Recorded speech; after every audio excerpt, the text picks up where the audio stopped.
আজকের আলোচনার বিষয়বস্তু মুসলিম উম্মার সংকট এবং সমাধানের পথ।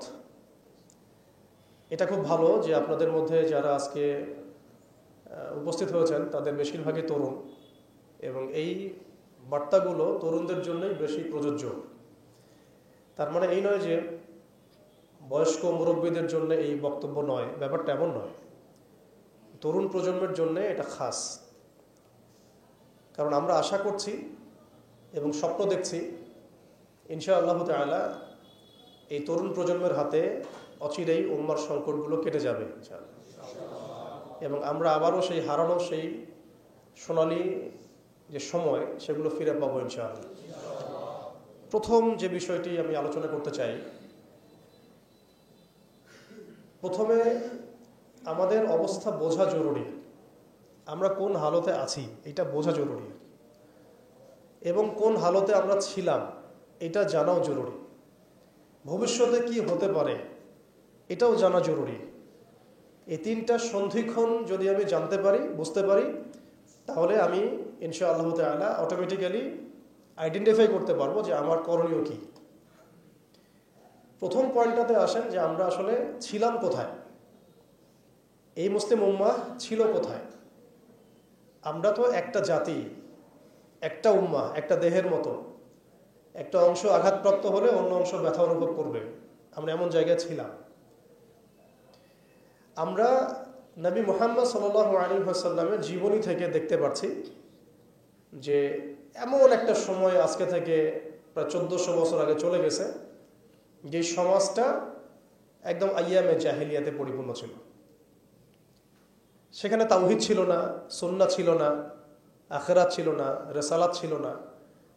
মানুষ লাত, উজ্জা, হবল, মানাত এগুলোর উপাসনা করত, মূর্তি পূজা করত। মানুষ সুদ খেত, মানুষ জেনা ব্যভিচার করত, বেশি বেশি মদ পান করত, গোত্রীয় হানাহানিতে লিপ্ত ছিল, নারী জাতির অবমাননায় লিপ্ত ছিল। এমনকি তারা মাদকদ্রব্য নিয়ে দিনরাত সময় কাটাতো। মানে এমন একটা সমাজ ব্যবস্থা আমরা দেখেছি 1400 বছর আগে, যে সময়টাকে ইতিহাস দুইটা শব্দে আইডেন্টিফাই করে, আইয়ামে জাহিলিয়াত। এক কথায় আইয়ামে জাহিলিয়াত, অন্ধকারের যুগ। অন্ধকারের যুগ, দ্য এজ অফ ডার্কনেস, অন্ধকারের যুগ। এই অন্ধকারের যুগ আল্লাহ রাব্বুল আলামিন মাত্র 23 বছরের ব্যবধানে একটা কিতাব নাজিল করে, একজন নবীকে প্রেরণ করে, একজন নবীর সুন্নাহ দিয়ে, এবং একটা জামা, সাহাবায়ে কেরামের জামা, মানে ঐক্যবদ্ধ একটা প্ল্যাটফর্ম, এটাকে দিয়ে আল্লাহ রাব্বুল আলামিন মাত্র উইদিন 23 ইয়ার্স, মানে মাত্র 23 বছরের ব্যবধানে আল্লাহ রাব্বুল আলামিন এই সমাজের চিত্রটাকেই পরিবর্তন করে দিয়েছেন। এটা আমরা দেখেছি মাত্র 23 বছরের ব্যবধানে। তো সিরাতটা যদি আপনাদের পড়া থাকে তাহলে আপনারা বুঝতে পারবেন যে কিভাবে এই পরিবর্তনটা হয়েছে। যাদের সিরাতটা পড়া নাই তাদের বুঝতে একটু অসুবিধা হতে পারে। এই কারণে আমি আপনাদেরকে পরামর্শ দিই, যেভাবে আপনারা কোরআন শেখেন, যেভাবে হাদিসকে গুরুত্ব দিয়ে পড়েন, ঠিক সেইভাবেই নবী মুহাম্মদ সাল্লাল্লাহু আলাইহি ওয়াসাল্লামের পবিত্র জীবনীটাকে শুরু থেকে শেষ পর্যন্ত পড়ে শেষ করতে হবে। তাহলে আপনি ধাপগুলো বুঝতে পারবেন কিভাবে তিনি সমাজ সংস্কার করেছেন। না হলে বুঝতে পারবেন না। কোরআনের একটা আয়াত থেকে আপনি নিজে নিজে একটা দলিল তো বের করতে পারবেন না, একটা হাদিস থেকে আপনি নিজে নিজে একটা দলিল তো বের করতে পারবেন না। সিরাতটা যদি মাথায় থাকে, পুরো সিরাত মোবারক, পবিত্র সিরাত, তাহলে আপনি বুঝতে পারবেন কোন সিচুয়েশনে নবী সাল্লাল্লাহু আলাইহি ওয়াসাল্লাম প্রেরিত হয়েছিলেন, কিভাবে শুরু করেছেন, কিভাবে সামনে গিয়েছেন, কোন প্রেক্ষাপটে কিভাবে তিনি রিয়্যাক্ট করেছেন, এবং কিভাবে আস্তে আস্তে এই দিনটা অল্প গুটি কয়েক মানুষ থেকে পুরো জাজিরাতুল আরবের মধ্যে ছড়িয়ে পড়েছে, প্রতিষ্ঠিত হয়েছে। এক কথায় দিন কায়েম হয়েছে কিভাবে, এটা বুঝতে হলে সিরাত লাগবে। এটা যদি আমরা 2 মিনিটের মধ্যে বলি, তাহলে প্রথমে নবী সাল্লাল্লাহু আলাইহি ওয়াসাল্লাম ওহী প্রাপ্ত হয়েছেন। সেই ওহীটা হচ্ছে কোরআন এবং হাদিস এবং সুন্নাহ, এবং সেই ওহী দিয়ে তিনি দাওয়াতের কাজ শুরু করেছেন। তিনি মানুষের দরজায় দরজায় যাওয়া শুরু করেছেন। মক্কায় 13 বছর নিরলস পরিশ্রম করে তিনি দাওয়াতের মেহনত অব্যাহত রেখেছেন, এবং দাওয়াতটা ছিল পরিপূর্ণ ইসলামের দাওয়াত, আংশিক দাওয়াত নয়। আমাদের দাওয়াত তার দাওয়াতের মধ্যে কিছু পার্থক্য দেখা যায় অনেক সময়। তার দাওয়াত ছিল পরিপূর্ণ ইসলামের দাওয়াত। আমরা কিন্তু ইসলামের অংশ বিশেষ নিয়ে কথা বলি বেশি,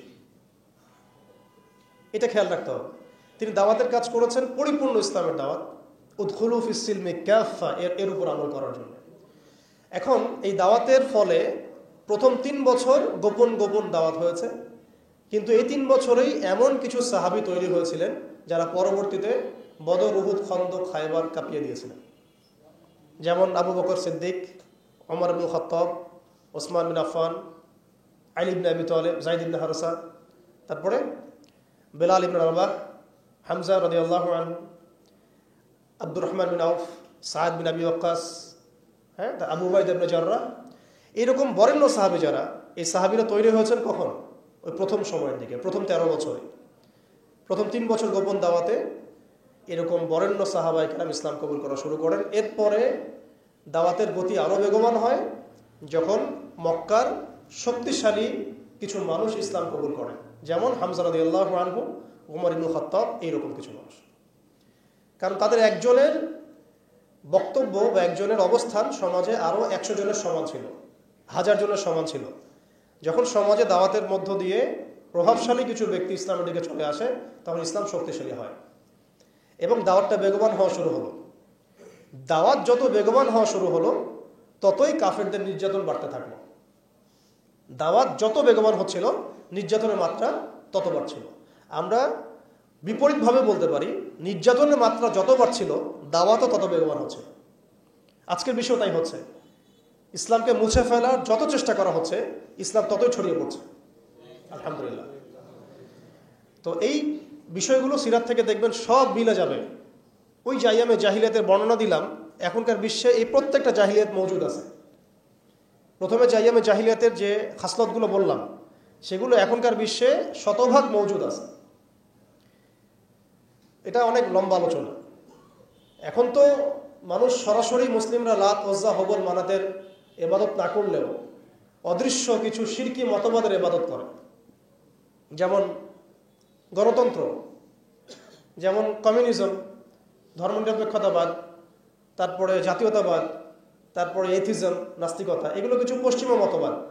এগুলো দেখা যায় না, ছোঁয়া যায় না, ভার্চুয়াল, ইনভিজিবল, কিন্তু এগুলো একটা আদর্শ।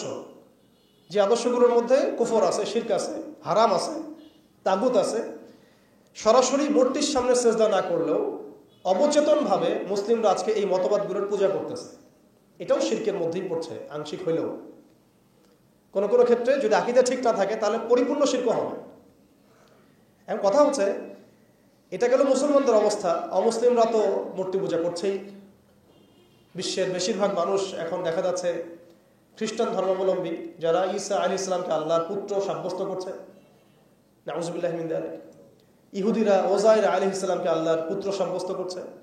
আর মালউন যারা, মালউন মুশরিক, তারা কি করছে এটা তো আপনারা দেখতেই পাচ্ছেন। তারা লক্ষ কোটি দেবতার পূজা করছে, প্রকৃতি পূজা করছে। এর বাইরে আবার নতুন মতবাদ আসছে এখনকার বিশ্বে, নাস্তিকতা, যেটা এত এত উঁচু স্তরে ছিল না বিশ্বে কখনো। এই নাস্তিকতা দিন দিন এটা বাড়ছে আর বাড়ছে, বাড়ছে আর বাড়ছে। মানুষকে আল্লাহর দাসত্ব থেকে বের করে অন্য কোনো সত্তার দাসত্বের দিকে তারা নিয়ে যাওয়ার চেষ্টা করছে নাস্তিকতার আদলে। পরে দেখবেন, সামনে দেখবেন সেই সত্তা মাসিহুদ দাজ্জালের রূপে আত্মপ্রকাশ করবে ইনশাআল্লাহ তাআলা। এটাও সামনে হবে। এখন যাই হোক, ওই জাহালাতগুলো এখন দূর হয় নাই, বরং বহু উঁচু স্তরে এটা সমাজে ছড়িয়ে পড়েছে আরো। কারণ সেই স্বর্ণযুগ থেকে আমরা বের হয়ে আসছি, সেই স্বর্ণযুগ আমাদের এখন তো নাই। এখন ওই যে সুদ, এই সুদ এখন হয়েছে বিশ্ব ব্যবস্থার সুদভিত্তিক ব্যাংকিং সিস্টেম। একই সুদ, বরং তার চেয়ে ভয়াবহ। 90% মুসলিম সুদের সাথে সম্পৃক্ত, অলমোস্ট। হিসেব করে দেখেন আপনারা। থাকতে হবেই ওয়ার্ল্ড ব্যাংকের আন্ডারে, IMF এর আন্ডারে, ফেডারেল রিজার্ভ ব্যাংকের আন্ডারে। আর এই ব্যাংকগুলো বেসিক্যালি পশ্চিমাদের স্বার্থে তৈরি করা হয়েছে এবং এরাই ইসরায়েলকে টিকিয়ে রেখেছে। ইসরায়েলকে কিন্তু শুধুমাত্র আপনার সামরিক শক্তি দিয়ে টিকিয়ে রাখা হয় না, এদেরকে অর্থনৈতিক শক্তি দিয়ে টিকিয়ে রাখা হয়েছে। এবং এই শক্তিগুলো হাসিল করছে তারা এই ওয়ার্ল্ড ব্যাংক থেকে, IMF থেকে, আর খাস করে ফেডারেল রিজার্ভ ব্যাংক থেকে, যেটা 1800 শতকের শুরুর দিকে তারা চালু করেছিল আর কি। তো অনেক গভীর বিষয়গুলো। মূল কথা হচ্ছে, ওই সুদভিত্তিক অর্থ ব্যবস্থা এখন পর্যন্ত যায় নাই। বরং এখন ওয়ার্ল্ড ওয়াইড এটাকে আমরা বলি গ্লোবালাইজেশন হয়েছে। মাদক সেটা কি থেমে গেছে? আইয়ামে জাহিলিয়াতের মাদক এখন বরং আরও উঁচু স্তরে আছে। কোন মুসলিম কান্ট্রি আছে যেটা মাদক মুক্ত? আরবের মধ্যেও দেখবেন মানুষ ওপেনে মাদক খাচ্ছে এখন, আরবের মধ্যেই। যারা গিয়েছেন, যাওয়া আসা করেন, তা তো দেখেনি। মাদক থেকে কে মুক্ত? কোন কোন ন্যাশনটা মুক্ত মুসলিমদের মধ্যে? বরং ইসলামিক কান্ট্রিগুলোতে মদকে সংবিধান দিয়ে হালাল করা হয়েছে।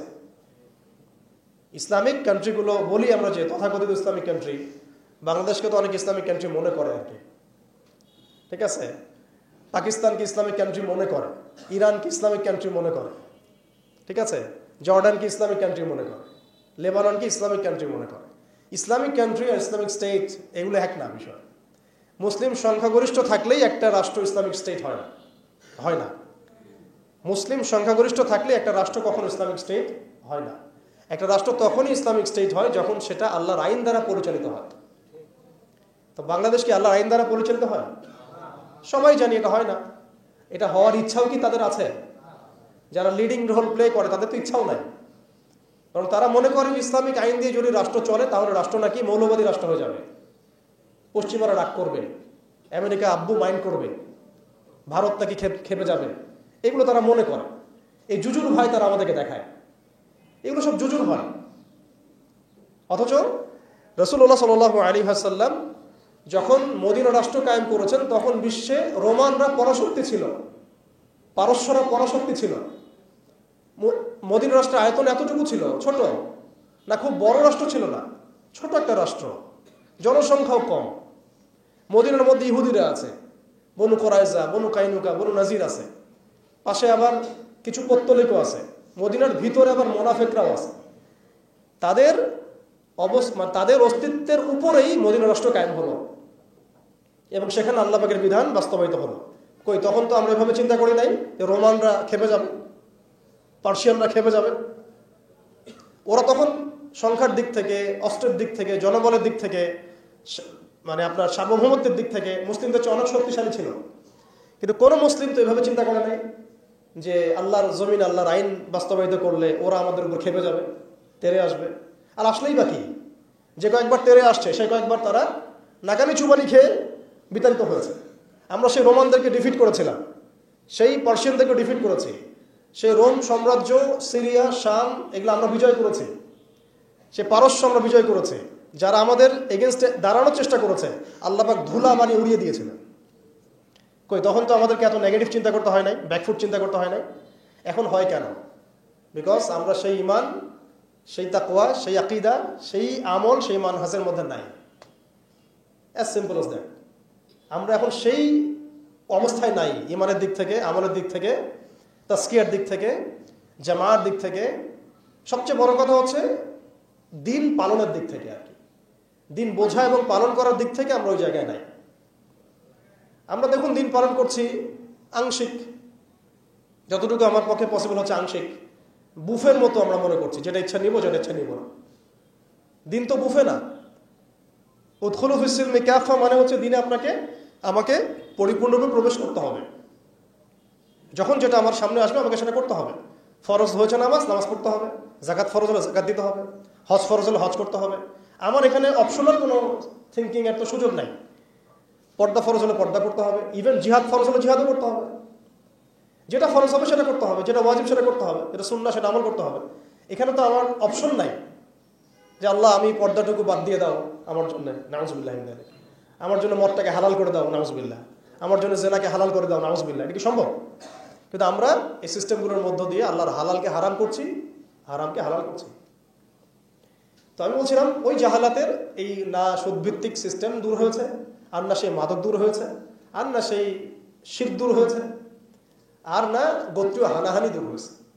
গোত্রীয় হানাহানি কি দূর হয়েছে? না। এখন হানাহানি গণতান্ত্রিক ভাষায় করলে জায়েজ, তাই না? গণতান্ত্রিক লেভেল দিয়ে হানাহানি, মারামারি, কাটাকাটি, মিছিল, মিটিং, শোডাউন, রাস্তায় কোপাকুপি সব জায়েজ। কিন্তু ইসলামের পরিভাষায় যদি আমরা জিহাদ ফি সাবিলিল্লাহ বলি তাহলে আটকে উঠে আপনার কি অবস্থা, তাহলে মৌলবাদী, জঙ্গি, সন্ত্রাসী। ছাত্ররা যা করেছিল জুলাইয়ে, এই কাজটার 10%ও যদি দাড়ি টুপি বলাটা করতো তাহলে মনে হয় বাংলাদেশেও সব মসজিদ সিলগালা মেরে দিত, সব মাদ্রাসা সিলগালা করে দিত, তাই না? মানে গণতান্ত্রিক পরিভাষায় এই ফিতনাগুলো জায়েজ, তাই না? ফিতনা মানে পরীক্ষা, ফিতনা মানে শব্দ কি? পরীক্ষা। এই পরীক্ষাই তো আমরা। কিন্তু ইসলামিক পরিভাষা যদি আমরা ইবাদত বলি, ইসলামিক পরিভাষা একটা ইবাদত, সেটা নাজায়েজ হয়ে যাচ্ছে।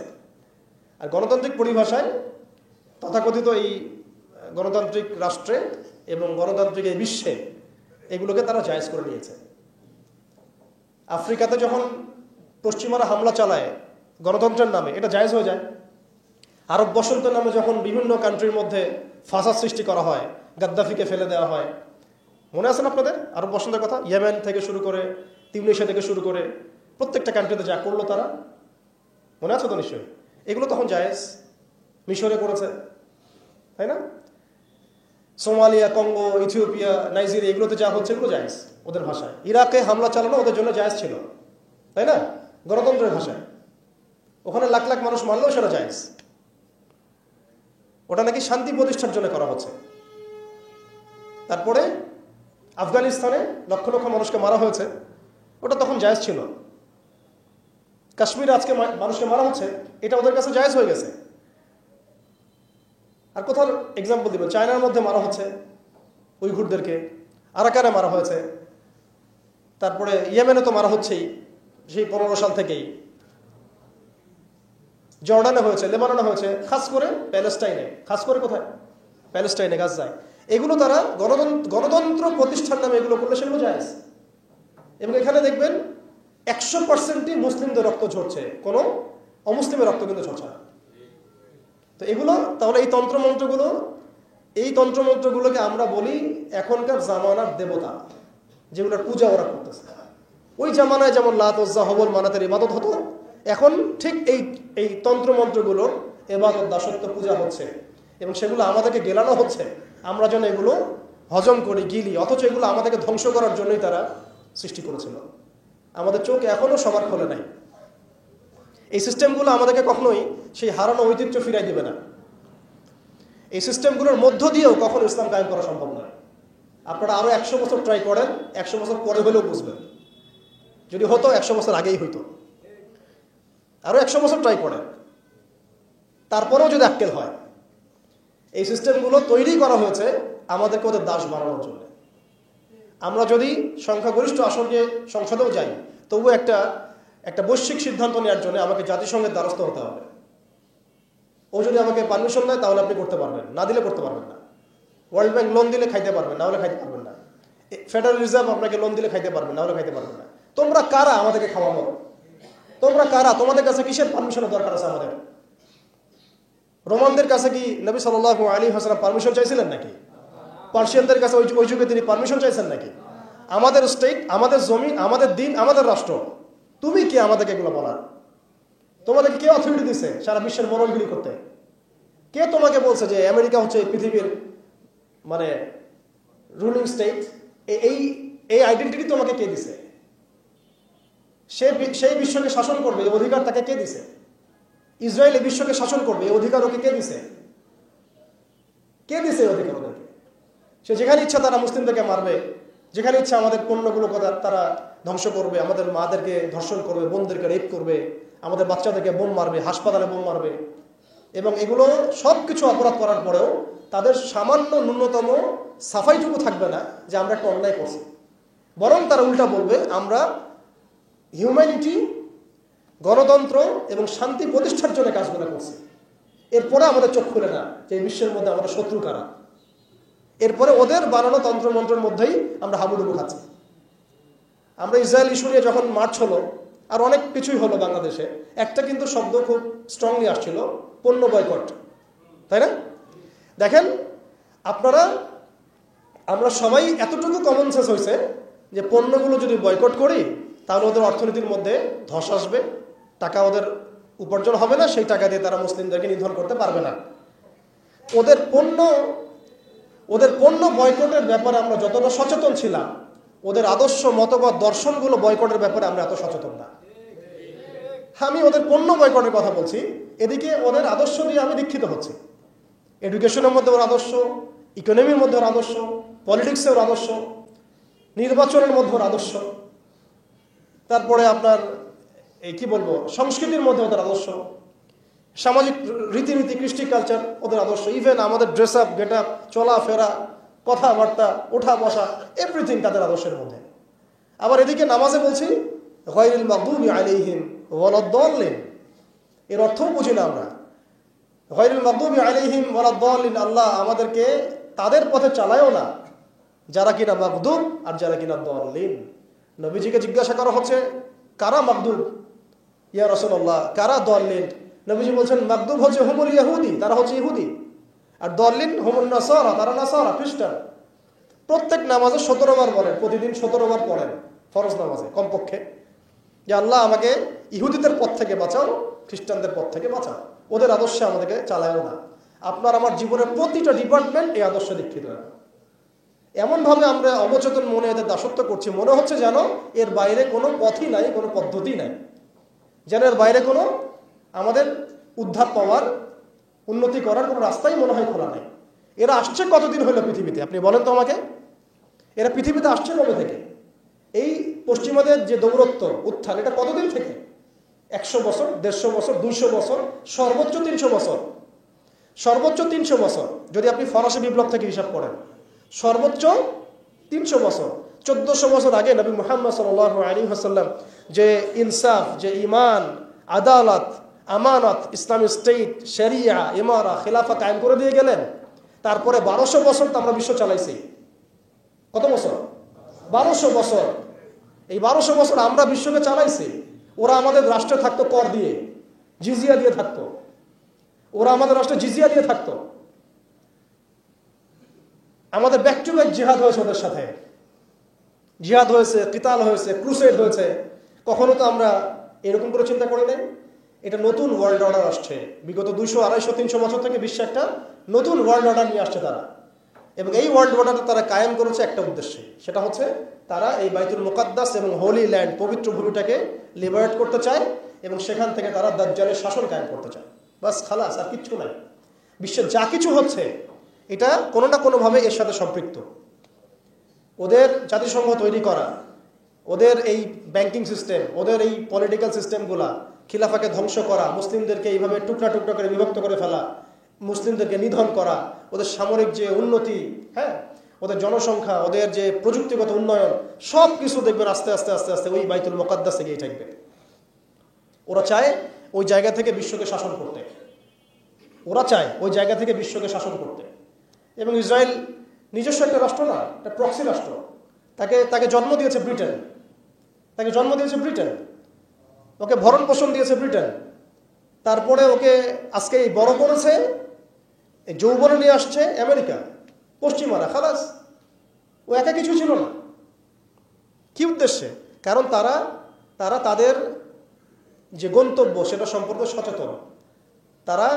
তাদের ধর্মগ্রন্থে এখনো লেখা আছে যে তালমুদ নামক কিতাবে, যে শেষ জামানায় ওদের একজন মিসায়া আসবে। মিসায়া, আমরা বলি মাসিহ, তারা বলে মিসায়া। যে মিসায়া আসলে পরে তারা জেরুজালেম থেকে পুরো বিশ্বকে শাসন করবে। জেরুজালেম এক্স্যাক্টলি নাই, আসছে হোলি ল্যান্ড। তো হোলি ল্যান্ডের কেন্দ্র তো জেরুজালেমই আর কি। সেই হিসেবে বললাম হোলি ল্যান্ডটা কি মিশরের নীলনদ থেকে ইরাকের ইউফ্রেটিস নদী পর্যন্ত, মিশর থেকে ইরাক, এই পুরো জায়গাটা ওরা উন্মুক্ত করতে চায়। করতেছে কিনা? করতেছে কিনা? একটু একটু একটু একটু করে তারা এই মিশরের দিকে হেঁটে যাচ্ছে। এবং যারাই ওদের পথে বাধা দিবে তাদেরকে তারা ধ্বংস করে ফেলবে। আরবের মুনাফিকরা এমনি তাদের তাবেদার হয় নাই, কারণ ওদেরকে তারা এই ভয়ে, জুজুর ভয়ে রেখে দিয়েছে। বিশ্বাস করেন, এই FBI, তারপর CIA, বাকি যারা যারা ওদের গোয়েন্দা সংস্থারা আছে, এরা সবাই কোনো না কোনোভাবে আরবকে নিয়ন্ত্রণ করছে। শুধু তাই না, ওদের আদলে প্রত্যেকটা সেকুলার মুসলিম কান্ট্রিকে সাজানো হচ্ছে। ওই ধাঁচেই সামরিক বাহিনীগুলো কাজ করছে। তাদের মিশন আমরা সার্ভ করতেছি, তাদের মিশন মুসলিমরা সার্ভ করতেছে। ওদের ওয়ার্ল্ড ব্যাংক, IMF কিছুই করতে পারতো না যদি আরবরা তাদেরকে তেল না দিত। শুধু তেল দিয়েছে তাই নয়, বরং তার একটা পেট্রো ডলার মনিটরিং সিস্টেম চুক্তি করেছে। পেট্রো ডলার মনিটরিং সিস্টেম, এটাকে আমরা বলি পেট্রো ডলার চুক্তি। এই চুক্তি ডলারকে বিশ্বের মানে লিডিং কারেন্সি বানাইছে। ডলারের কি মূল্য আছে যে আমাকে এত টাকা দিয়ে $1 কিনতে হবে? এটার পিছনে আছে পেট্রো ডলারের ইতিহাস। এই কারণে আজকে ডলার সারা বিশ্বকে ডমিনেট করতেছে। আপনি ডলারের বাইরে চিন্তাই করতে পারবেন না। ওয়ার্ল্ডে মাত্র 3টা কান্ট্রি আছে যে 3টা কান্ট্রি ওদের এই সিস্টেমের বাইরে থাকে। আর যারা থাকে তাদেরকে যে ওরা কত রকম চাপ দিচ্ছে এটা তো আপনারা জানেন। আশ্চর্যের বিষয় হচ্ছে ওই 3টা মাত্র কান্ট্রির মধ্যে কোনো মুসলিম কান্ট্রি নাই ইরান ছাড়া। যদি ইরানকে আমরা প্রপারলি ইসলামিক কান্ট্রি বলি না, কিন্তু ওই ইরানই ওদের বাইরে আছে। কিন্তু আরবের যারা সুন্নি কান্ট্রি তারা কেউ ওখানে নাই। মানে আরবের সুন্নি কান্ট্রিরা তারা ওই চুক্তির ভিতরে আছে, ইরান শিয়া তারা চুক্তির বাইরে আছে। তাহলে আমরা কোথায় শিক্ষা নিলাম? আমি এখানে ইরানের প্রশংসা করছি না, ইরানের কাছে আশা করার কিছু নাই। যত কিছুই বলুক আমি পারমাণবিক বোম মেরে দেবো, এই করবো সেই করবো, কিছুই করবে না। করলে আগে করতো ইল্লা মাশাআল্লাহ। কথা হচ্ছে জানেন, ওই 3টা কান্ট্রির মধ্যে উত্তর কোরিয়া আছে। উত্তর কোরিয়ার মতো ছোট্ট একটা রাষ্ট্র, সে এই ওদের এই বলয় থেকে বেরিয়ে থাকতে পারে। আমাদের সাহস হয় না। আমাদের 57টা কান্ট্রি, কোটি কোটি জনগণ, খনিজ সম্পদ, তেল গ্যাস, আর কি নাই, জনবল, সামরিক বাহিনী, প্রযুক্তি, ম্যান পাওয়ার সবই আছে। আমি বললাম শুধু ওই সিরাতের আদলে হাঁটি নাই, সিরাতের শিক্ষা থেকে আমরা শিক্ষা নেই নাই, ওই জজবা ওই ইমান আমাদের মধ্যে থেকে চলে গেছে। আমরা ওই স্বপ্ন দেখাই বন্ধ করে দিয়েছি যে আমরা একসময় বিশ্বকে শাসন করতাম। এই স্বপ্নটা দেখাই বন্ধ হয়ে গেছে। মানুষ তো বাঁচেই স্বপ্ন নিয়ে যে আমি এরকম ছিলাম, আমাকে ওই জায়গায় যেতে হবে। মানুষ তো বাঁচেই একটা উদ্দেশ্য নিয়ে, গন্তব্য নিয়ে। আপনার লাইফের একটা গন্তব্য আছে, আপনি এই জিনিস অ্যাচিভ করতে চান এবং আপনি সেই পথে হাঁটছেনও, পরিশ্রম করছেন। আল্লাহ চাইতে একদিন আপনি অ্যাচিভ করবেন ইনশাআল্লাহ। কিন্তু যার লাইফে কোনো গোলই নেই তাদের কি হবে? উম্মাহ আজকে এরকম একটা অবস্থায় আসছে। আমি এখানে আমভাবে সবার কথা বলছি না। যাদের স্বপ্ন দেখার তারা ঠিকই দেখছে, যাদের কাজ করার তারা ঠিকই করছে, তারা কেউ বসে নাই। যাদের জীবন দেওয়া তারা ঠিকই দিচ্ছে, যাদের প্রতিবাদ করার তারা ঠিকই করছে, যাদের জালেমের এগেনস্টে দাঁড়ানো তারা দাঁড়াচ্ছে কি না? সারা ওয়ার্ল্ডে যাদের এই জজবা আছে তারা ঠিকই কাজ করছে। আমি আমভাবে সবাইকে বোঝাই নাই, মেজরিটিকে বোঝাচ্ছে। তো যাদের কাজ করার তারা তো করছে এবং যারা সফল হওয়ার তারা তো হবে ইনশাআল্লাহ। আল্লাহ পাক যেন আমাদের প্রত্যেক বিশ্বের বিভিন্ন জায়গায় আমাদের যে ভাইয়েরা দিন প্রতিষ্ঠার জন্য কাজ করছেন সবাইকে বিজয় দান করে নেন। এখন সময় আমাদের হাতে অল্প, আমি শেষ করবো এখান থেকে। এখানে আসেন, আমি যে কথাটা বলতে যাচ্ছিলাম যে সিরাতের আদলে নবী সাল্লাল্লাহু আলাইহি ওয়াসাল্লাম এইভাবে দাওয়াতের কাজ করার পরে সবর করে, ধৈর্য ধরে, প্রয়োজনে হিজরত করে, তারপরে আবার মদিনা রাষ্ট্র কায়েম করেছেন। তারপরে দাওয়াতের সাথে সাথে জিহাদ, কিতাল এগুলোর মধ্য দিয়ে তিনি পুরা মক্কা বিজয় করলেন এবং মক্কা বিজয়ে এই যে ভিত্তি এর উপর দাঁড়িয়ে পুরা আরব বিজয় হলো এবং এই ভিত্তির উপর দাঁড়ায় 4 খলিফা 30 বছর শাসন করলেন, তাই না? তখন কি ইসলাম এরকম সংকুচিত অবস্থায় ছিল, দুর্বল অবস্থা ছিল? মোটেই না। বরং স্পেন থেকে এদিকে চায়না পর্যন্ত, এইদিকে আফ্রিকা থেকে নিয়ে পুরো সিন্ধু পর্যন্ত এই পুরো জায়গাটা আমাদের ছিল। সুবহানাল্লাহ। চিন্তা করা যায়? চিন্তা করছেন একবার যে উমর রাদিয়াল্লাহু আনহু একটা এই খেজুরের বানানো মসজিদে বসে আছেন? ভাবা যায়? এই মাটির মধ্যে তিনি শুয়ে আছেন। রোমান সম্রাটের একজন দূত এসে দেখলো তিনি মাটিতে শুয়ে আছেন, দুপুরবেলা রেস্ট নিচ্ছেন। আর তার বাহিনী এইদিকে পৌঁছে গেছে একেবারে শাম পর্যন্ত, এদিকে পৌঁছে গেছে পারস্য পর্যন্ত। ভাবা যায় এগুলা? ওসমান রাদিয়াল্লাহু আনহুর সময় একদম সাইপ্রাস দ্বীপপুঞ্জ থেকে শুরু করে বাকি সব বিজয় হয়েছে। উমাইয়াদের সময় দেখা গেছে একদম স্পেন থেকে নিয়ে এদিকে চায়না পর্যন্ত, আর বললো আফ্রিকা থেকে নিয়ে সিন্ধু পর্যন্ত বিজয় হয়েছে। আব্বাসীয়দের সময় হয়েছে। এইভাবে প্রায় 1250 বছর আমরা ওয়ার্ল্ডকে শাসন করছি। তখন একটা মুসলিম নারীর দিকে চোখ তুলে তাকানোর জরুরত কেউ করতো না। একটা মুসলিম ভাইকে অন্যায়ভাবে হত্যা করবে সাহসী কারো ছিল না, গায়ে টোকা দিবে এই সাহসী ছিল না। আজকে আমাদের চোখের সামনে বিগত 100 বছরে আমার তো মনে হয় মিনিমাম 10 কোটি মুসলমানকে হত্যা করা হয়েছে। মিনিমাম 10 কোটি মুসলমানকে হত্যা করা হয়েছে বিগত এই 100 বছরে। মানে একেবারে চিহ্নিত করে করে মারা হচ্ছে, ইস্যু তুলে তুলে মারা হচ্ছে। যখন কোনো ইস্যু নাই, সবাই শান্তিপূর্ণ অবস্থায় থাকতে যাচ্ছে, তখন জঙ্গি ইস্যু তৈরি করা হচ্ছে, কোন নাটক সাজানো হচ্ছে। আরে মারবি বা যুদ্ধ করবি তো ঘোষণা দিয়ে কর, লুকাচুরির কি আছে? মুসলিমদেরকে মারার জন্য ভারতে নতুন নতুন পায়তারা চলতেছে। এখন আমাদের এই ভাইরা তো বদ্ধ একটা জায়গায়।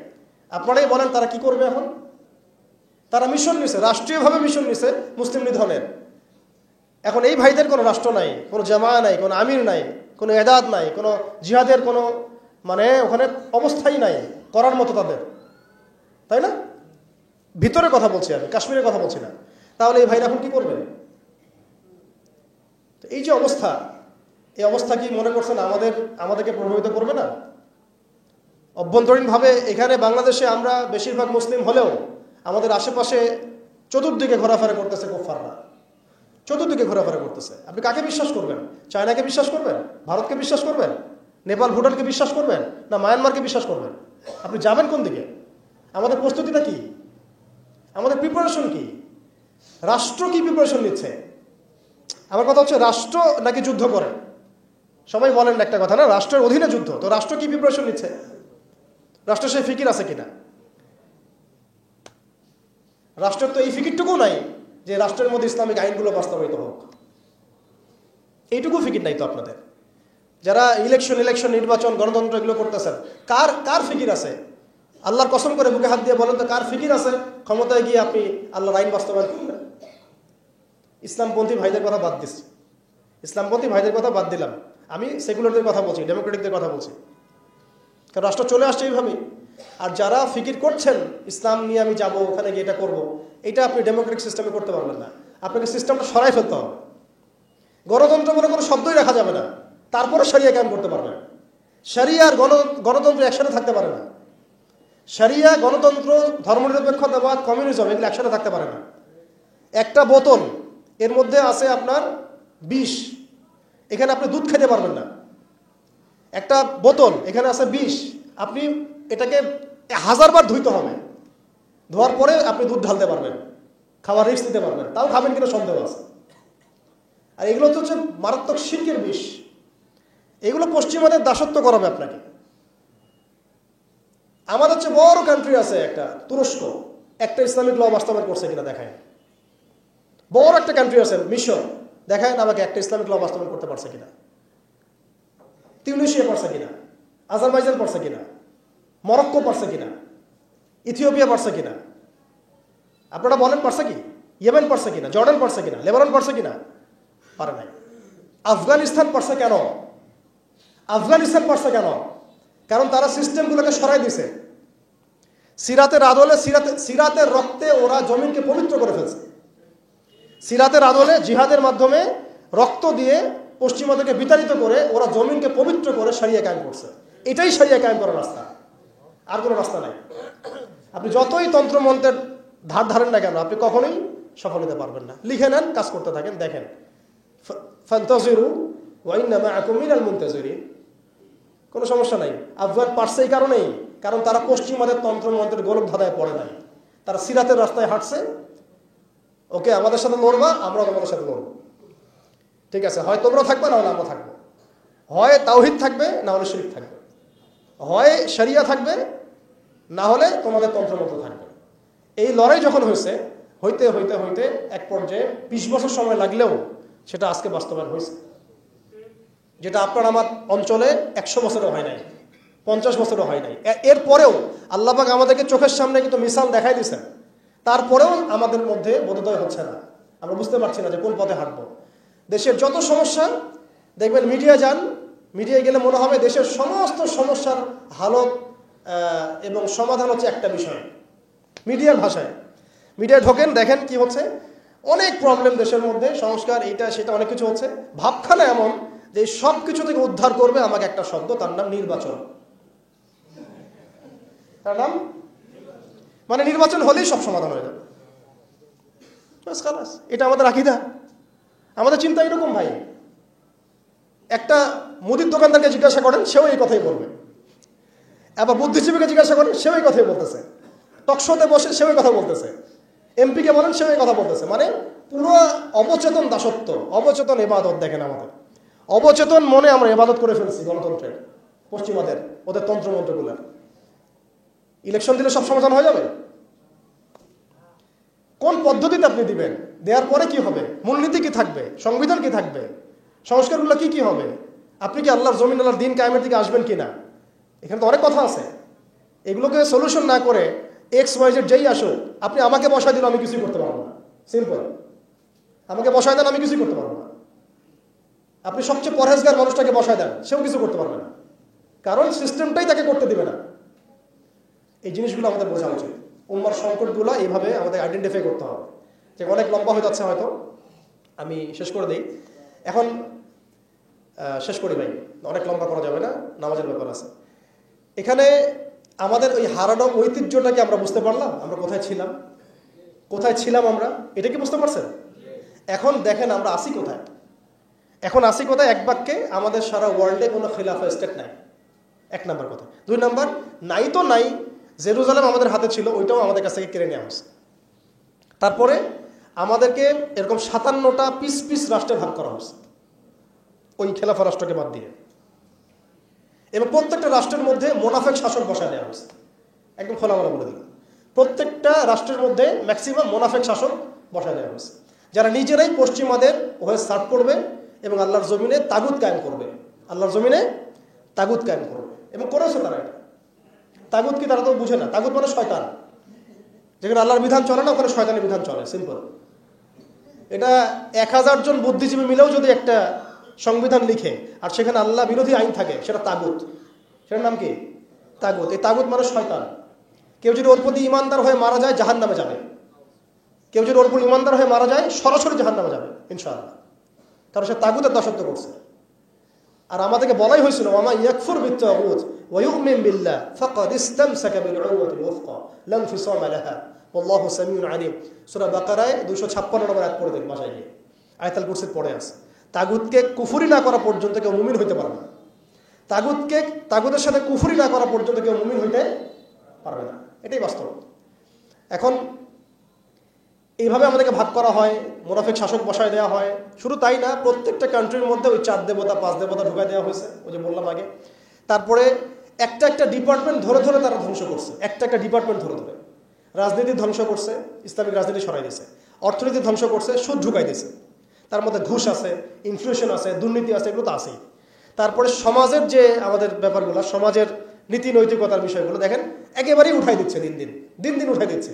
এখন নাকি আপনি স্ত্রীর সাথে সহবাস করলেও ধর্ষণ হবে। সুবহানাল্লাহ, কি অবস্থা! আর এদিকে আপনি পতিতালয়ে গেলে ওটা হচ্ছে শ্রমিকের কাছে গেছেন আপনি। কি বুঝাচ্ছে আমাদেরকে তাহলে? এটাই তো নাকি? তার তসলিমা নাসরিনকে আমরা এখান থেকে বিতাড়িত করছিলাম কেন? তসলিমা নাসরিনকে আমরা বিতাড়িত করছিলাম কেন? ঘুরে ফিরে তো সেটাই আসতেছে। আবার শুধু তাই না, এখন আবার লিঙ্গ চেক করতে হয়, সে কি নারী না পুরুষ না অন্যান্য। অন্যান্য মানে কি জানেন? অন্যান্য মানে কি ট্রান্স কিনা, ট্রান্সজেন্ডার চালু করে দেওয়া হলো।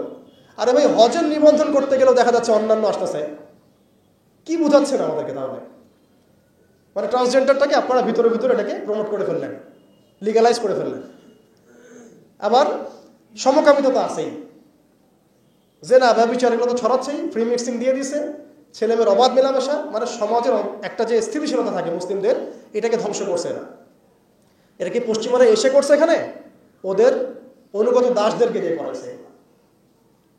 সমাজকে ধ্বংস করছে, অর্থনীতি ধ্বংস করছে, রাজনীতি ধ্বংস করছে, মিডিয়াগুলো ওদের হাতে নিয়ে নিছে। মিডিয়া হাতে নেওয়া মানে হচ্ছে মানে দিনকে ওরা রাত বানাই দেবে, রাতকে দিন বানাই দেবে। আর আপনারা তাদেরকে এত বিশ্বাসও করেন, অনেকে একটু ইসলামিক নিউজ করলে আপনারা বিশ্বাসও করেন। আসার সময় যে আমরা মাওয়া দিয়ে আসলাম, ওখানে দেখবেন একটা পোস্টার আছে বড় করে, সেটাতে লেখা আছে যে ওই যে আবু সাইদের ছবি দেওয়া আছে, দিয়ে আছে কি নতুন বাংলাদেশে স্বাগতম না এরকম কিছু একটা, নিচে লেখা আছে প্রথম আলো। দেখেন এদের চরিত্র দেখেন। এরা বিগত প্রায় শুরুর থেকে এরা আজ পর্যন্ত এই তাগুতের সার্ভ করছে, ভারতের দালালি করছে, ফ্যাসিস্টের দোসর ছিল। এরা আমাদেরকে জঙ্গি বানাইছে, এরা বহু মানুষকে কারাগারে পাঠাইছে, এরা বহু মানুষের গুমের জন্য দায়ী, খুনের জন্য দায়ী, হত্যার জন্য দায়ী, ফাঁসির জন্য দায়ী। এরা আবার পাল্টি মারল পরিবর্তিত বাংলাদেশ। দেখছেন? এই হচ্ছে মিডিয়ার অবস্থা। প্রত্যেকটা মিডিয়া ওরা হাতে নিয়ে নিয়েছে, এবং এর সাথে প্রযুক্তিগত উন্নয়ন। আমি তো বলছিলাম যে মানে আমাদেরকে এইভাবে মনিটর করা হতো যে আমাদের ফোনে যদি আপনি একটা কল দেন, মেসেজ করেন, তাহলে আপনি ট্রেস হয়ে যাবেন। এইভাবে মনিটর করা যায়। আপনি গোপনে আপনার স্ত্রীকে কি বলছেন সেটা তারা শুনতেছে আড়ি পেতে। আপনি আমি জানি না। আপনি আপনার ওয়াইফকে ফোনে গোপনে কি বলতেছেন, কিছু আলাপ হতে পারে না, অ্যাডাল্ট হতে পারে কিনা, ওইটা তারা রেকর্ড করতেছে। সুবহানাল্লাহ।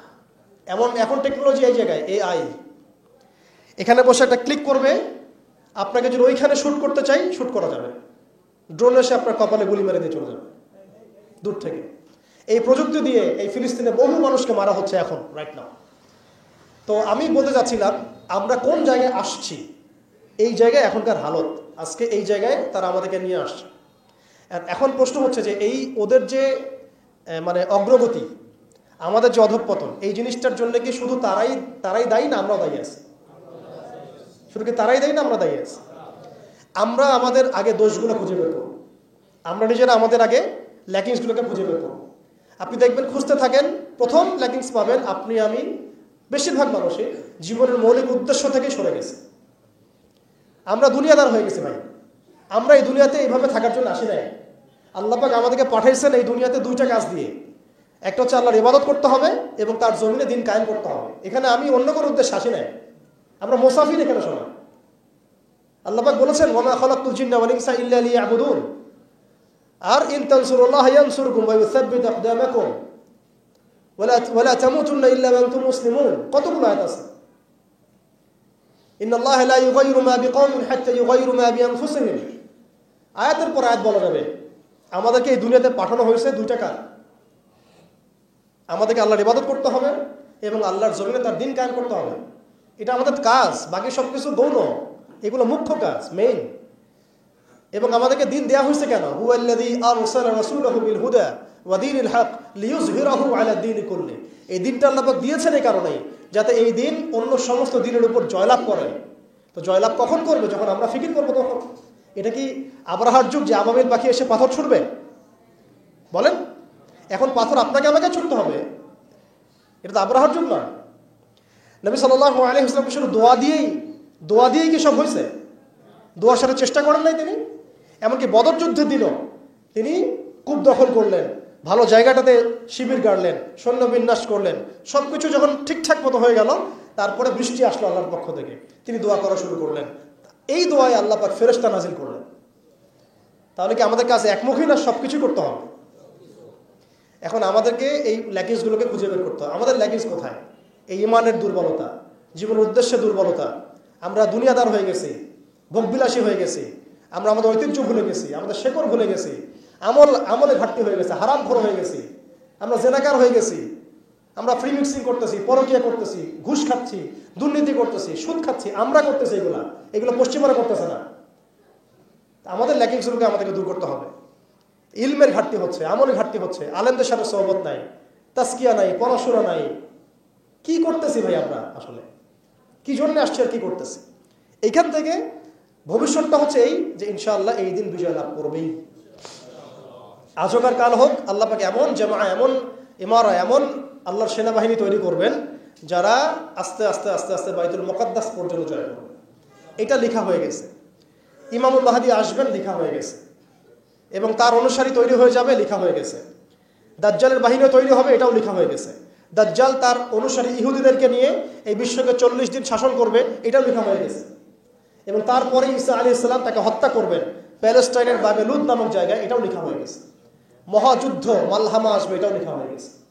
এক কথা হচ্ছে এগুলো যেহেতু হবেই, লাউহে মাহফুজে লেখা হয়ে গেছে কুদিয়াল আমর, তাহলে আমাদেরকে তো আমাদের কাজগুলো এখন বের করে ফেলা উচিত। আমাদের কাজ কি করতে চান? আদৌ সেই বিজয় কাফেলে আমরা শরীক হতে চাই কিনা? নাকি এইভাবেই আমরা দিন যাবে রাত যাবে, খাবো দাবো, ফুর্তি করবো আর মারা যাবো, এটাই কি আমাদের উদ্দেশ্য কিনা? আমাদেরকে আমাদের লক্ষ্য আগে ফিক্স করতে হবে। লক্ষ্য ফিক্স করতে হলে কয়েকটা কাজ মোটা থেকে বের হয়, আমি 1 মিনিটে বলে শেষ করে দিচ্ছি। সেটা হচ্ছে ভাই, আমাদের সবাইকে আগে তওবা করে আল্লাহর দিকে ফিরে আসতে হবে, প্রথম কাজ এটা। কারণ নাপাক কলব দিয়ে, নাপাক হৃদয়ের মধ্যে আপনি কখনো দিনের ফিকিরগুলোকে ঢুকাইতে পারবেন। কলবকে পবিত্র করতে হলে আমাকে আগে তওবা করে আল্লাহর দিকে ফিরতে হবে। আল্লাহর দিকে ফিরে আসেন, নিজের জীবনটাকে মূল্যায়ন করেন। আসেন আমরা সবাই মিলে একটা কাজ করি, অন্তত পক্ষে একটা সময় আমরা সবাই মিলে একটা চেষ্টা করি, ফলাফল আল্লাহর হাতে, আল্লাহর জমিনে আল্লাহর দিন কায়েম করা যায় কিনা চেষ্টা করে দেখি ইনশাআল্লাহ। এবং সেটা আমাদেরকে তো আল্লাহ পাক পুরো বিশ্বের জিম্মাদার করেন নাই, আমরা এই অঞ্চলে থাকি, এই অঞ্চলে অন্তত আমাদের চেষ্টা করা উচিত। অন্য অঞ্চলে তো ভাইরা চেষ্টা করছে। আফগানের ভাইরা তো আমাদের জন্য পরোয়া করে বসে থাকে নাই, থাকছে? থাকে নাই। ওই আফ্রিকার ভাইরাও তো বসে নাই, এদিকে হামাসের ভাইরাও বসে নাই। কেউ কি বসে আছে? দেখেন, যাদের কাজ করা তারা কিন্তু ঠিকই করতেছে। আমাদের অঞ্চলের কনফ্লিক্টটা আপনি এড়াইতে পারবেন না। আমাদের অঞ্চলের কনফ্লিক্টটা হচ্ছে এই উগ্র হিন্দুত্ববাদীদের এগেনস্টে। এটা আজ হোক আর কাল হোক আপনারা বুঝতে পারবেন। এর একটা বড় মিশন নিছে, অখণ্ড ভারত তারা করতে চায়। এটা স্পষ্ট এজেন্ডা ওদের। এই এজেন্ডার মধ্যে বাংলাদেশ বাইরে না, বাংলাদেশ অন্তর্ভুক্ত আছে। আমাদেরকে প্রিপারেশন নিতে হবে, সব দিক থেকে প্রিপারেশন নিতে হবে। সবচেয়ে বড় প্রিপারেশন আল্লাহর দিকে ফিরে আসা, পরিপূর্ণ ইসলামে প্রবেশ করতে হবে। উদখুলু ফিস-সিলমি কাফা, একদম। আর ওই যে একটা প্রথমে বললাম, ইত্তাকুল্লাহ ইত্তাকুল্লাহ ওয়ালা তামুতুন্না ইল্লা ওয়া আনতুম মুসলিমুন, পরিপূর্ণ মুসলিম হয়ে যেতে হবে। আল্লাহর ভয় নিয়ে আসা, আল্লাহর কাছে আত্মসমর্পণ করা, পরিপূর্ণ মুসলিম হয়ে যাওয়া, আল্লাহর সব আদেশগুলো মানা, নিষেধগুলো ছেড়ে দেওয়া, নবীর সব আদেশ মেনে চলা, নবী যে নিষেধ করেছেন সেগুলো ছেড়ে দেওয়া সাল্লাল্লাহু আলাইহি ওয়াসাল্লাম। একই সাথে হালাল খাইতে থাকা, হারামে না যাওয়া, পরিবার ঠিকঠাক করে ফেলা। যদি ঠিক না হয় অন্তত একা হইলে একাই চলতে হবে। এটা আপনার জীবন, হিসাব আপনার, কবর হাসর আমার, যার যার তার। এটাতে কারো জন্য কারো পরোয়া করার কোনো সুযোগ নেই, কারো জন্য কারো বসে থাকার কোনো সুযোগ নেই। আমাকে আমার রাস্তায় চলতে হবে। অতএব এটা ঠিক করে ফেলা, পাশাপাশি আমাদের সন্তানদেরকে মানুষ করার চেষ্টা করা, এবং খাস করে আমাদের তরুণ ভাইদেরকে এই ইমানের পথে নিয়ে আসা। তাদেরকে দিয়ে হবে ইনশাআল্লাহ। আমরা প্রমাণ দেখেছি তাদেরকে দিয়ে হবে, এটা আমরা বিশ্বাস করি। শুধু তাদেরকে ঠিকভাবে নার্সিং করতে হবে। ভুল পথে যেন রক্ত না যায়, ভুল পথে যেন রক্ত না যায়। আজকে আবু সাইদ জীবিত থাকলে এই কথাটাই বলতো, এই জন্য রক্ত দিয়েছিলাম নাকি, আমি কি এই জন্য রক্ত দিয়েছিলাম নাকি? আজকে মুগ্ধ থাকলে এই কথাই বলতো, আমি এই জন্য রক্ত দেই নাই। যা করতেছেন আপনারা, আর বেশি বললাম না, যা করতেছেন আপনারা, শহীদ ভাইরা জীবিত হইলে তার এই কথা বলতো, এই জন্য আমরা রক্ত দেই নাই। এখন আমাদের এই প্রজন্মের ভাইদেরকে বোঝাতে হবে, দাওয়াতের কাজ বাড়াতে হবে, ওলামা ইকরামের সহবত লাগবে, ইলম লাগবে, তারপরে তাসকিয়া লাগবে, আধ্যাত্মিকত্বর দরকার আছে, ব্যাপক পড়াশোনা করতে হবে, আমল বাড়াই দিতে হবে, এবং সময় নষ্ট করা যাবে না। এর পাশাপাশি আমাদের প্রয়োজন হবে একটা জামাআবদ্ধ হওয়া। প্রত্যেকটা জায়গায় তাওহীদপন্থী ভাইদেরকে জামাআবদ্ধ হয়ে যেতে হবে। বড় পরিসরে জামা হোক না হোক, ছোট ছোট জামাগুলো হয়ে যাক, ছোট ছোট জামাগুলো প্রত্যেকটা জায়গায় হয়ে যাক।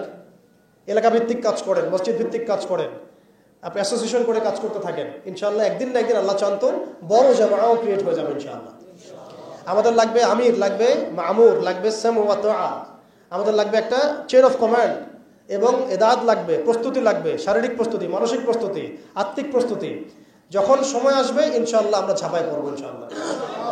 এখন এখানে দাওয়াতের ক্ষেত্র চলতেছে, বাংলাদেশে এখন দাওয়াতের মেহনত বাড়াতে হবে, ব্যাপক দাওয়াতের কাজ করতে হবে। এখানে বাংলাদেশের অভ্যন্তরে সশস্ত্র যুদ্ধের কোনো এখানে মাসালা নাই, সুযোগ নাই। হ্যাঁ, ওরা যদি আমেরিকা হয়ে আসতে চায় আমরা তালেবান হয়ে যাব, খালাস। ওরা যদি ইসরায়েল হয়ে আসতে চায় আমরা হামাস হয়ে যাব। কিন্তু যদি এই অবস্থা না থাকে, শান্তিপূর্ণ অবস্থা, তাহলে আমাদের এখানে দাওয়াতের মেহনত বেগমান থাকতে হবে। এখন সে হালত চলতেছে, অর্থাৎ আমাদের সবাইকে দাওয়াতের কাজে আত্মনিয়োগ করতে হবে, এই যোগ্যতা তৈরি করতে হবে, এবং এলাকা ভিত্তিক জামা গঠন করে ফেলতে হবে। এবং সবচেয়ে বড় কথা, ইসলাম তো পালন করবই, এর পাশাপাশি অনইসলামিক যে কুফরি আকীদা, শিরক, বেদাত, এগুলো সম্পর্কে আমাদের জানতে হবে। সমস্ত হালাল হারাম আইডেন্টিফাই করতে হবে, এগুলো থেকে দূরে থাকতে হবে। এমন যেন না হয় যে আমি সঠিক পথেও চলতেছি আবার গলদ আকীদার মধ্যেও আছি, আমি ভালো কিছু নিয়াতে হাঁটছি আবার দেখে কবিরা গুনাহ করতেছি, এমন যেন না হয়। নিজেকে একেবারে আকীদা আমল সব দিক থেকে পরিশুদ্ধ করে নেওয়া। আল্লাহ পাক আমাদের সবাইকে, খাস করে আমাদের তরুণ ভাইদেরকে, এবং যারা যারা আমরা এই বয়ান শুনলাম বা শুনছি বা শুনবো ইনশাআল্লাহ, সবাইকে আল্লাহ রাব্বুল আলামিন এই জমিনে দিন কায়েমের জন্য কবুল করে নেন। আল্লাহ পাক আমাদেরকে পরিপূর্ণ সত্য ঈমান দান করেন, একদম সাহাবীওয়ালা জিন্দেগি দান করেন, একদম হালালের মধ্যে থাকার তৌফিক দান করেন, সব ধরনের হারাম এবং কবিরা গুনাহ ছাড়ার তৌফিক দান করেন, সমস্ত রকম শিরক, বেদাত এবং বিজাতীয় মতবাদ ছেড়ে দেওয়ার তৌফিক দান করেন। খাস করে আল্লাহ পাক আমাদের মধ্যে একটা ভ্রাতৃত্বের বন্ধন দান করেন। যারা যে ভাইরা দেশের মধ্যে কাজ করছেন সবার সাথে হৃদ্যতাপূর্ণ সম্পর্ক রাখার তৌফিক দান করেন, এবং আমাদেরকে একটা ঐক্যবদ্ধ প্ল্যাটফর্ম দান করেন। বহির্বিশ্বে যা হচ্ছে, আশেপাশে যা হচ্ছে, রাষ্ট্র, অর্থনীতি, জিওপলিটিক্স, সবকিছু সম্পর্কে একদম চোখ কান খোলা রাখার তৌফিক দান করেন। যখন যে হালত আসবে সেইভাবে আমরা রিয়াক্ট করবো ইনশাআল্লাহ। এখন আমাদের কাজগুলো যেগুলো বললাম এগুলো আমরা করতে থাকবো, এবং এগুলোর সাথে সাথে আমরা ব্যাপক দাওয়াতের কাজ করতে থাকবো। আল্লাহ পাক আমাদের সবাইকে যেন দিনের জন্য কবুল করেন।